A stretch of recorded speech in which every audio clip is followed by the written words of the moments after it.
Hi guys, welcome back. I am Vivek Singhal from tradingwithvivek.com। और आज Sunday को मैं एक हमेशा एक चार्ट ऑफ द वीक लेकर आता हूं जो ट्रेडिशनल चार्ट पैटर्न के बेस पर होता है। इसमें जनरली हम बाकी जैसे बहुत सारे केसेस में होता है कि जो मैं स्टॉक की एनालिसिस करता हूं कि कोई ग्रेट कंपनी है, उसके नेट प्रॉफिट रिजल्ट्स वगैरह सब अच्छे आ रहे हैं और वो काफी नीचे ट्रेड कर रहा है, तो ये वैल्यू बाइंग है। वो एक अदर स्ट्रेटजी होती है।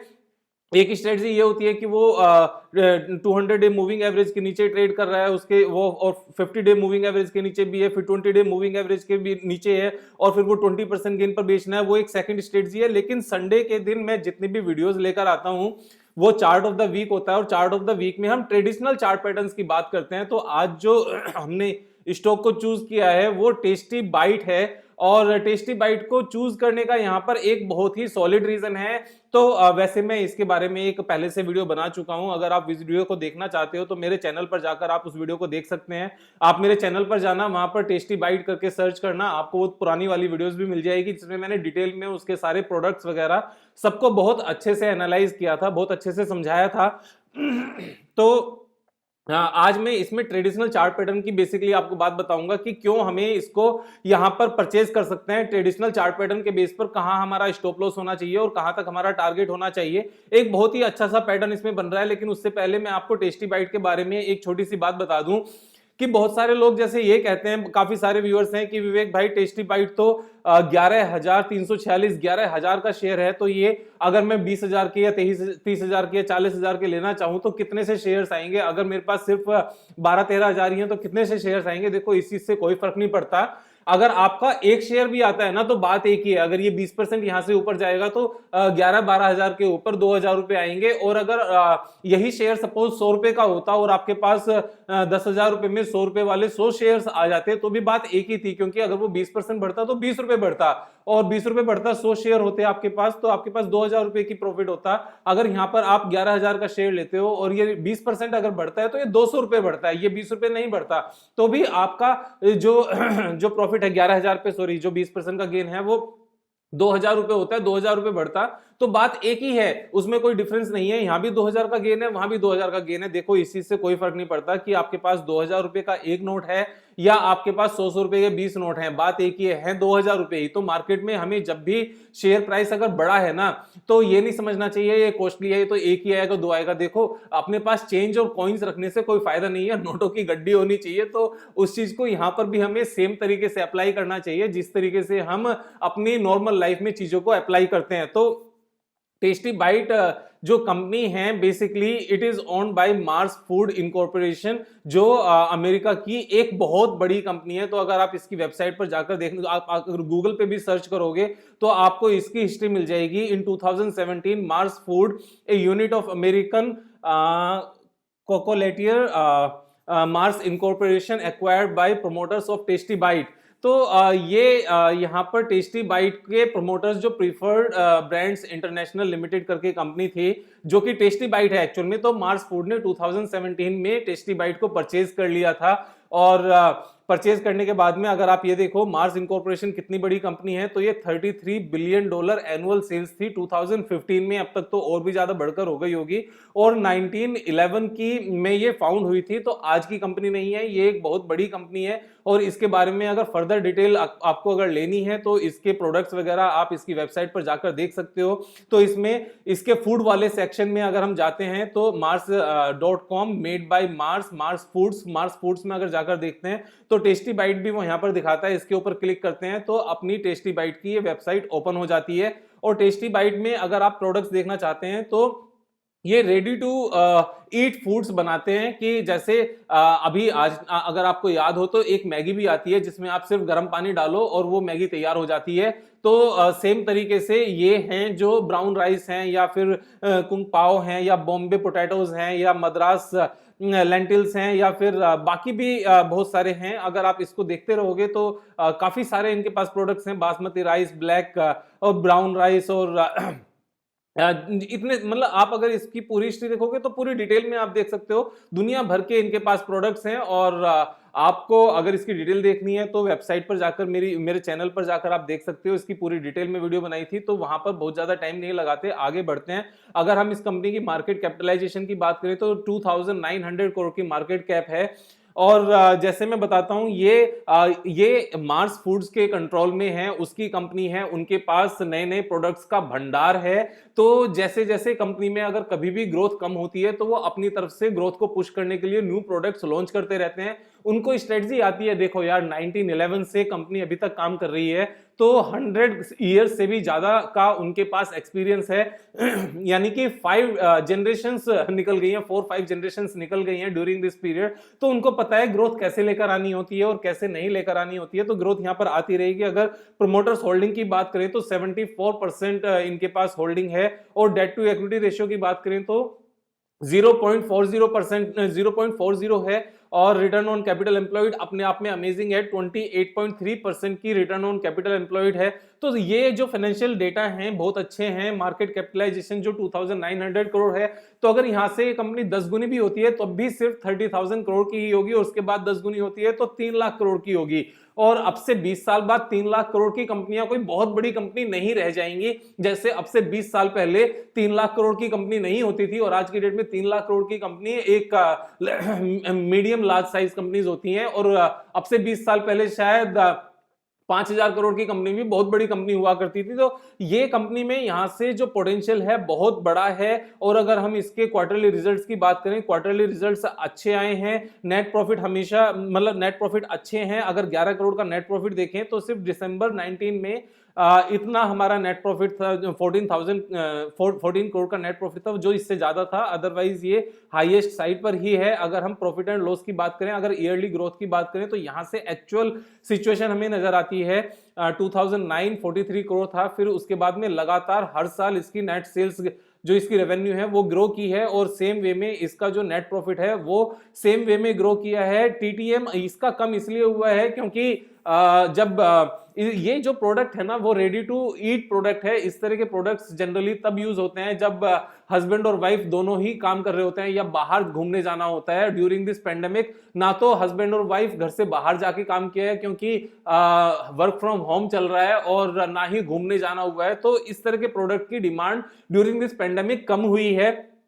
तो जो इंपैक्ट है वो इसलिए है। आगे चल के जब जैसे ही लाइफ वापस से नॉर्मल हो जाएगी तो ये इंपैक्ट कम हो जाएगा। बैलेंस शीट की अगर बात करें तो बैलेंस शीट अच्छी है। जो ओनर्स का फंड है, जो शेयर होल्डर्स का रिजर्व जो फंड होता है, वो 12 करोड़ से बढ़ते हुए 178 करोड़ तक पहुंचा है। हर साल प्रोमोटर्स यानी कि जो शेयर होल्डर्स हैं, बेसिकली शेयर होल्डर्स के फंड में यहां पर इजाफा हुआ है, ये इंक्रीज किया है। अगर हम फिक्स्ड एसेट्स की भी बात करें तो उन्होंने कैपिटल जो फिक्स्ड एसेट्स है, जो कैपेसिटी एक्सपेंशन है, उसको लगातार बढ़ाया है। 11 करोड़ से बढ़ते हुए ये 98 करोड़ तक पहुंच गया। और जो कैपिटल वर्क इन प्रोग्रेस है वो 47 करोड़ है, यानी कि 98 करोड़ के ऊपर 47 करोड़, यानी कि 50% और कैपेसिटी इनकी इंक्रीज होने वाली है। और जैसे ये इंक्रीज होगी फिर सेल्स भी ग्रो करेगी और नेट प्रॉफिट भी ग्रो करेगा। अगर हम यहाँ पर बोरोइंग की बात करें ना, तो 72 करोड़ में से 47 करोड़ तो बोरोइंग यहीं पर आप देख सकते हो यहाँ पर यूज हुई है। तो जो अगर बोरोइंग है कंपनी में और वो कैपेसिटी एक्सपेंशन के लिए यूज हुई है तो वो अच्छी चीज मानी जाती है। लेकिन अगर कैपेसिटी एक्सपेंशन नहीं है और फिर भी बोरोइंग लिए, वहां पर थोड़ी सी प्रॉब्लम होती है। और कैश फ्लो की बात करें तो कैश फ्लो यानी कि जितना भी ये नेट प्रॉफिट कमा रहे हैं उतना यहाँ पर कैश फ्लो में कैश फ्रॉम ऑपरेटिंग एक्टिविटीज आ रहा है। तो कंपनी का पैसा कंपनी में आ रहा है, अच्छी बात है। और अगर हम रिटर्न ऑन कैपिटल एम्प्लॉयड की भी बात करें तो उसमें भी यहाँ पर ग्रोथ ही देखने को मिली है। हाईएस्ट एवर था, अपना 39% था मार्च 2010 में, उसके बाद कम हुआ, लेकिन उसके बाद से फिर से रिटर्न ऑन कैपिटल एम्प्लॉयड को इन्होंने मेंटेन करके रखा है। अगर प्रोमोटर्स होल्डिंग की बात करें तो प्रोमोटर्स होल्डिंग यहां पर मेंटेन है। एफआईआई की भी यहां पर होल्डिंग मेंटेन है, बल्कि एफआईआई ने यहां पर इंक्रीज ही की है। डीआईआई के पास ऑलमोस्ट ना के बराबर है, पब्लिक के पास 21% है। और पब्लिक के पास अगर हम डिटेल में देखें तो यहां पर 6-7% तो जो इंडिविजुअल्स हैं, एचएनआईज हैं, उन्होंने भी यहां पर परचेज कर रखी है। तो मैंने जनरली ये चीज देखी है कि अगर किसी कंपनी में पब्लिक में एचएनआईज के पास 1% से ज्यादा होल्डिंग्स रहती हैं काफी केसेस में, तो वो कंपनीज को एक बहुत अच्छी निगाह से देखा जाता है, क्योंकि म्यूचुअल फंड्स किस तरह से अपना पैसा लगाएंगे या एफआईआई कैसे लगाएंगे, लेकिन अगर कोई एचएनआई अपना पैसा लगाता है तो वो बहुत सोच समझ कर लगाता है। देखो, मैं यहाँ पर रिटेल छोटे इन्वेस्टर्स की बात नहीं कर रहा हूँ जो एक दूसरे से सुनकर पैसा लगा देते हैं, मैं यहाँ पर एचएनआई की बात कर रहा हूँ। 1% से ज्यादा हिस्सेदारी अगर किसी कंपनी में कोई एचएनआई लेता है तो वो हमेशा ऑफकोर्स सोच समझ कर लेगा, क्योंकि वो उसका अपना पैसा है, वो किसी क्लाइंट का पैसा नहीं है। तो यहां पर इस चीज की इंपॉर्टेंस बढ़ जाती है। तो ये सारी चीजें अच्छी हैं। टेक्निकल चार्ट पे आ जाते हैं। टेक्निकल चार्ट में अगर इसकी अगर पास्ट परफॉर्मेंस देखी जाए तो ये हमेशा से एक लीडर रहा है, और इसके जितने भी यहां पर इसने परफॉर्मेंस दिखाई है, अच्छी परफॉर्मेंस दिखाई है। अगर हम इसकी पुरानी चार्ट परफॉर्मेंस भी देखें तो चार्ट यहां पर ये लोड नहीं हो रहा है, पता नहीं क्यों, इससे पुराने वाला। मैं एक बार फिर से इसको रिफ्रेश करके देख लेता हूं। रिफ्रेश करके शायद ये लोड हो जाए तो ये पूरा फिर चार्ट आ जाएगा। यस, ये पूरा चार्ट यहाँ पर आ गया है जो पुराने तक का चार्ट है। और अगर इसकी पास्ट परफॉर्मेंस देखें, नहीं आया है, कोई बात नहीं। तो अगर यहाँ से भी देखें तो 4300 का प्राइस था इसका अप्रैल 17 में, और अभी 11,000 आ गया है ये। आप इसकी अगर बात देखो, 200 डे मूविंग एवरेज के नीचे आता है, फिर चला जाता है, फिर नीचे आता है, फिर चला जाता है। जो ब्लैक लाइन है वो 200 डे मूविंग एवरेज है। तो 200 डे मूविंग एवरेज के नीचे ये ट्रेड नहीं करता है, क्योंकि कंपनी बहुत अच्छी है। अब यहाँ पर जो एक ही ट्रायंगल फॉर्मेशन बन रही है ना, जो ट्रिपल टॉप के साथ है, ये यहाँ पर टॉप बना, फिर टॉप बना, फिर टॉप बना, फिर ये यहाँ पर जो सबसे अच्छी बात आई वो राउंडिंग बना। तो अगर मैं इसके सारे ही ये इंडिकेटर्स हटा दूं और आपको दोबारा से दिखाऊं तो जो ये राउंडिंग फॉर्मेशन है, राउंडिंग फॉर्मेशन के बाद हमेशा शेयर प्राइस हमेशा ऊपर जाता है। खासतौर से अगर वो यहां पर हैवी बाइंग के साथ अगर एक स्पाइक आ जाए और स्पाइक के बाद में वो नीचे नहीं आए, तो ये यहां पर जितने भर भी ये सिग्नल्स हैं, सबसे पहले तो ये ट्रायंगल बन गया, ट्रायंगल ऊपर की तरफ बना, फिर नीचे की तरफ भी यहाँ पर ट्रायंगल बना हुआ है। ये ट्रायंगल हमारा ऐसे बनता है, यहाँ से ये हमारा ट्रायंगल है। और ट्रायंगल में अगर आपने कभी भी टेक्निकल एनालिसिस को समझा होगा तो एक चीज हमेशा से नजर आती है कि जो इसकी मैक्सिमम डेप्थ होती है ट्रायंगल की, ब्रेकआउट के बाद ये उतना ही ऊपर जाता है। तो हम यहाँ पर ब्रेकआउट की वेट नहीं कर रहे हैं, क्योंकि ब्रेकआउट की वेट करने के बाद में हमारे पास उतना स्कोप नहीं बचता। और यहाँ पर जो ये ट्रायंगल में नीचे की सपोर्ट पर है, और सपोर्ट में मैं आपको दो तीन चीजें खास दिखाता हूं यहाँ पर जो बहुत ज्यादा इंपॉर्टेंट है, कि अगर कभी कोई ग्रीन कैंडल नजर आए, जैसे ये दोनों ग्रीन कैंडल्स हैं, और इन ग्रीन कैंडल्स में नीचे अगर आप देखोगे ना तो कोई भी विक नहीं है। विक का मतलब यहां पर ये होता है कि जिस प्राइस पर मार्केट यहां पर ओपन हुआ, ये स्टॉक प्राइस जिस प्राइस पर ओपन हुआ वो वहीं पर रुका, और वो लोएस्ट लेवल था। तो अगर यहां पर देखोगे भी तो मैं यहां पर ये ओपन हाई लो क्लोज आ जाता है, और ये देखो आप तो 10,300 पर ओपन हुआ था और लो भी 10,300 ही था। उससे पहले भी सेम हुआ था, 10,360 पर ओपन हुआ और 10,360 ही लो था। तो जब भी इस तरह की फॉर्मेशन आए और वो 200 डे मूविंग एवरेज के आसपास हो, ग्रेट कंपनी हो, तो उसके बाद वो चीजें ऊपर जाना शुरू करती हैं। फिर सेम फॉर्मेशन यहां पर भी बनी। अगर आप देखोगे 14 दिसंबर को तो 11,000 ओपन हुआ, 11,000 ही लो था। तो ये सारे सिग्नल्स होते हैं। इससे पहले सेम लेवल पर यहां पर हुआ, 11,161 ओपन हुआ, 11,161 ही लो था।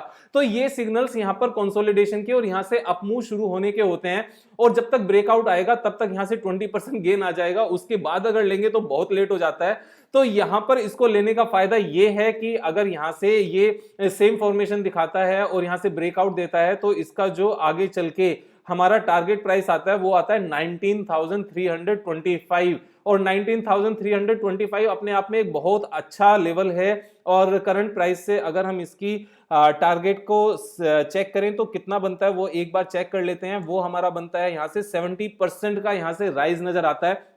70% राइज किसी भी स्टॉक के लिए, खासतौर से टेक्निकल जो ट्रेडिशनल चार्ट पैटर्न होते हैं उसके बेस पर बहुत अच्छा होता है। और अगर हम इसमें स्टॉप लॉस की बात करें तो जो रिसेंट में लो बना वो इसका स्टॉप लॉस आप लेकर चल सकते हो, जो 9,813 है। अगर हम लो की भी बात करें, स्टॉप लॉस की बात करें, तो वो कितना बनता है, वो हमारा बनता है सिर्फ 13-14%। तो 13% हमारा यहाँ पर रिस्क है, और जो रिवॉर्ड है वो 70% है। तो अगर मिलेंगे तो 70,000 मिलेंगे और जाएंगे तो 13,000 जाएंगे। तो यही हमारा ट्रेडिशनल चार्ट पैटर्न के बेस पर, जो स्टॉप लॉस के बेस पर हम काम करते हैं, उस केसेस में यहां पर यही हमारा बेनिफिट होता है कि आने के लिए बहुत सारा होता है और जाने के लिए बहुत कम होता है। देखो, ट्रेडिशनल चार्ट पैटर्न के बेस पर जब हम काम करते हैं और तो हम स्टॉप लॉस लगाकर काम कर सकते हैं। वैसे मैं इस तरह की कंपनीज में पर्सनली अगर बात करूं तो स्टॉप लॉस कभी नहीं लगाता, क्योंकि इस तरह की कंपनीज में स्टॉप लॉस लगाने का कोई मतलब नहीं है जहां पर इतनी अच्छी ग्रोथ हो, कंपनी के जो ओनर्स हैं वो एक इंटरनेशनल एमएनसी हो और वो इतनी बड़ी कंपनी हो जिसके पास प्रोडक्ट्स की भरमार है। फ्यूचर में ग्रोथ लाने के लिए इस तरह के प्रोडक्ट्स को आगे चल के इंडिया में काफी ज्यादा सपोर्ट भी मिल रही है, क्योंकि हस्बैंड वाइफ दोनों वर्किंग में हैं और रेडी टू ईट फूड का अपना एक अलग ही इस तरह के केस में जो फायदा रहता है कि फटाफट खाना बन जाता है और तैयार हो जाता है।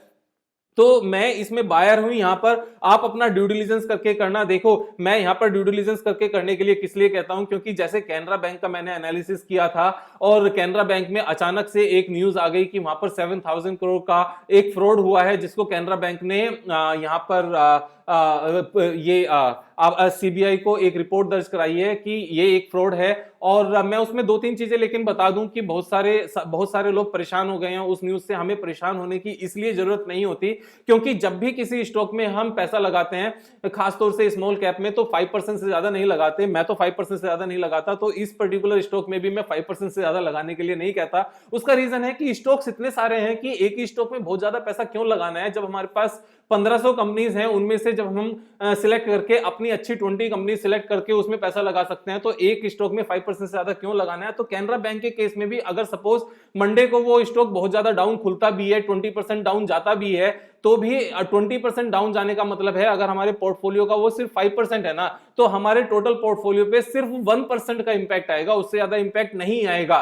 तो यहां पर डाइवर्सिफाई करना इसलिए इंपॉर्टेंट है, एक ही स्टॉक में बहुत ज्यादा पैसे हमें नहीं लगाने चाहिए। अब अगर 1% डाउन जाने पर अगर हमें घबराहट होती है ना, तो बिलीव मी स्टॉक मार्केट में हमें आना ही नहीं चाहिए। अगर 1% पोर्टफोलियो डाउन जाने पर घबराहट है, और अगर 1% भी किस केस में है, अगर 20% फॉल होता है, 20% फॉल ऐसे ही नहीं होता, खासतौर से इतने गिरे हुए केसेस में। और जो टोटल मार्केट कैप है ना, वो मैं आपको इसी में एक बार बता देता हूं, क्योंकि ये चीज थोड़ी सी इंपॉर्टेंट है। आप अगर 2 मिनट और दोगे ना, तो मैं कैनरा बैंक का थोड़ा सा आपको बता देता हूं इस फ्रॉड के बारे में जो चीजें चल रही हैं। तो अगर कैनरा बैंक का रिजर्व अगर हम देखेंगे, तो ये हमारा 40,000 करोड़ है, और 40,000 करोड़ में से अगर 7,000 करोड़ भी निकल जाता है ना, तो भी 33,000 करोड़ अपने बचते हैं। और अपने बचने में 33,000 करोड़ में जो मार्केट कैप है वो 20,000 करोड़ है। तो यहां पर फिर भी 13,000 करोड़, 13,000 करोड़ अपने पास एक्स्ट्रा है। तो 20,000 करोड़ से 33,000 करोड़ जाने का तो इसमें स्कोप फिर भी है, अगर ये इस तरह का फ्रॉड पूरा का पूरा निकल जाता है। और इसमें 100% पैसा कैनरा बैंक का नहीं है, ये भी चीज अगर आप रीड करोगे ना, तो कैनरा बैंक ने एक कंसोर्टियम को लीड किया है। लीड करने के बाद में 7,000 करोड़ का पूरा है। अगर इसने 50% भी दिया होगा तो वो सिर्फ 3,500 करोड़ ही बनता है, बाकी सारा जो बाकी बैंकर्स हैं उनका होगा। और 3,500 करोड़ में से भी ऐसा नहीं है कि सारे के सारे चले जाएंगे, 1,500-2 हजार करोड़ वापस भी आएंगे। तो अगर जो मैक्सिमम लॉस आएगा ना, वो 1-1.5 हजार का आएगा। और अगर 40,000 करोड़ में से 1-1.5 हजार इतने बड़े केस में आता भी है ना, तो ऐसा नहीं है कि ये बैंक कोलैप्स हो जाएगा। और मैं एक और चीज बता दूं, जो 1-1.5 हजार करोड़ का इंपैक्ट है ना, तो अगर 5% भी इसका स्टॉक गिरता है, तो इफ तो 5% में मतलब 1,000 करोड़ तो मार्केट कैप ऐसे ही कम हो जाएगी। यानी कि जितना लॉस है वो तो सिर्फ 5% से कम हो जाएगा, और जो अपॉर्चुनिटी है यहां से ऊपर जाने की, वो एज इट इज मेंटेन रहेगी। हमें कभी भी किसी स्टॉक में अगर पैसा लगाना होता है ना, तो 6-7 महीने 1 साल देना होता है, वो ऐसे ही नहीं होता। क्योंकि जो वैल्यू बाइंग अगर जब हम करते हैं ना किसी चीज में, और अच्छा पैसा बनाना होता है 50%, 60%, 70%, तो उसमें 6-7 महीने 1 साल देना भी होता है। 2 दिन में 50-60% पैसा नहीं बनता। हाँ, वो चीज अलग है कि कभी पर्टिकुलर किसी स्टॉक में यहां से 20% का इमीडिएट मूव नजर आता है based on the traditional chart pattern, उसके बाद में अगर इस तरह का फ्रॉड निकल के आ जाए, तो यार ये किसी के हाथ में नहीं है। Nobody can control it. मतलब अगर आपने घूमने का बहुत अच्छा प्लान बनाया और नेक्स्ट डे इतनी तेज बारिश हो गई कि सब जगह पानी पानी भरा हुआ है, तो फिर क्या करोगे यार। मतलब उस चीज में तो किसी के हाथ में कुछ है ही नहीं। इसी चीज को ध्यान में रखते हुए हमें अपने पोर्टफोलियो का स्मॉल कंपनीज में 5% से ज्यादा नहीं लगाना चाहिए किसी एक स्टॉक में, और लार्ज कंपनीज में 10% से ज्यादा नहीं लगाना चाहिए, जितनी मर्जी अच्छी बड़ी अपॉर्चुनिटी हो हमारे पास। तो इस चीज को ध्यान में रखते हुए आप इस पर्टिकुलर टेस्टी बाइट को आप अपने हिसाब से ड्यू डिलिजेंस करके ट्रेड कर सकते हो। मेरी इसमें आपको ट्रेड करने की सलाह नहीं है। मेरा यहां पर पर्पस आपको